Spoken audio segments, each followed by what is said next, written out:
Fala galerinha, beleza? Tô voltando de férias, meio bronzeadinho, coradinho, da cor do pecado. Ai, sim, hein? Nossa, né?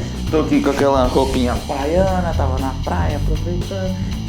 A gente é professor, a gente merece um descanso. Né? A gente merece um descanso. A gente trabalha tanto, tem aí os alunos que ficam dando pressão na gente, né? Muito pressão. O professor corrigiu a prova, né? E um descanso muito merecido esse nosso, né? Muito merecido. Porque o destino valeu a pena. Valeu a pena. Pra quem não nos segue aí nas redes sociais, procura a gente aí nas redes sociais, vocês vão ver pra onde a gente estava viajando, né? Mas vamos dar continuidade ao nosso conteúdo, chama a vinheta, para de enrolar e vamos falar sobre gases. Fechou.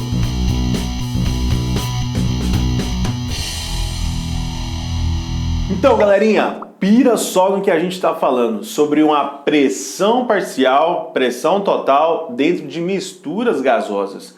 A lei de Dalton fala para a gente o seguinte, que um gás isolado ou misturado, eles tendem a exercer a mesma pressão. E pressão a gente sabe que é a bater na parede do recipiente, né? Atribuir uma força na parede do recipiente. Então esse gásinho A aqui, ele está exercendo uma pressão nessa parede desse recipiente. Esse gásinho B também, né? Pelo amor de Deus, também está exercendo uma pressão na parede do recipiente. Quando eles estão misturados, mesmo o gásinho A, que são essas bolinhas verdes, elas tendem a exercer a mesma pressão, enquanto as bolinhas rosas também tendem a exercer a mesma pressão de antes. Mas como assim? Um gás não interfere no outro?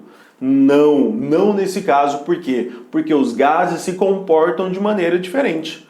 Por isso que a gente está estudando uma matéria chamada gases. A gente quase nunca estuda líquidos ou sólidos. Isso é um aprofundamento mais de quem vai entrar na universidade de química. Mas os gases, eles têm um comportamento tão específico que a gente precisa estudar eles mais a fundo. Pira só o seguinte. Os gases, o comportamento que a gente falou lá na primeira aula, são de movimento caótico máximo. Eles tendem a um movimento caótico, ou seja, bater para todos os lados, ocupar todo o recipiente onde ele está inserido. Mas como a molequinha é muito pequenininha e aí ela tem uma distância muito grande de uma da outra, normalmente então uma não interfere na força de atribuição daquela parede, daquele recipiente em relação à outra. Então quer dizer que uma não atrapalha porque tem espaço para todas.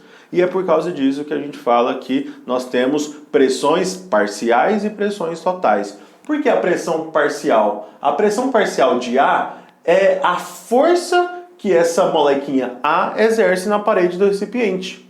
Essa força pode ser diferente do gás B? Pode sim, porque tudo é determinado pela quantidade de mols.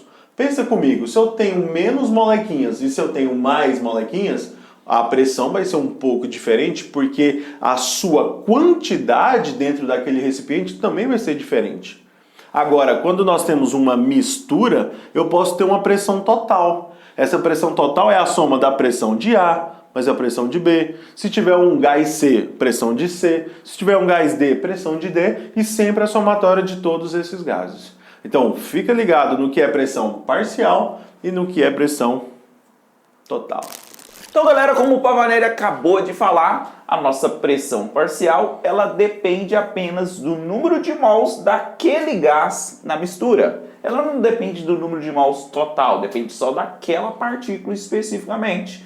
Considerando que eles estão aqui no mesmo volume, na mesma temperatura, eu posso falar o seguinte, a pressão de A vezes volume é igual ao número de mols de A vezes R vezes T. Agora a pressão de B vai ser os mesmos fatores, só vai mudar o número de mols de B, porque é a partícula B que a gente está analisando a pressão agora.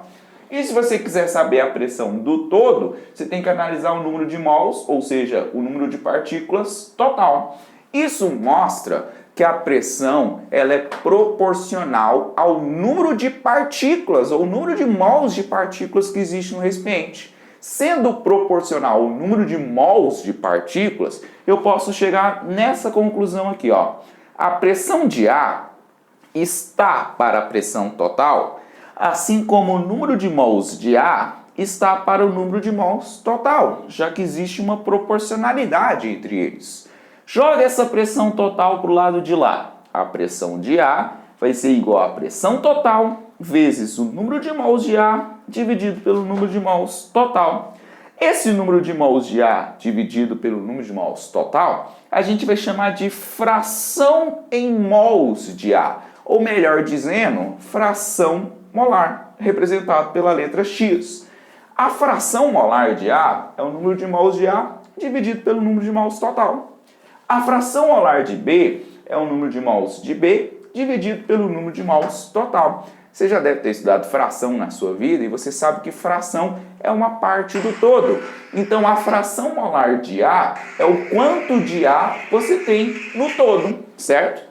Agora, sendo assim, eu posso fazer uma substituição aqui, ó, na minha equação. Como assim?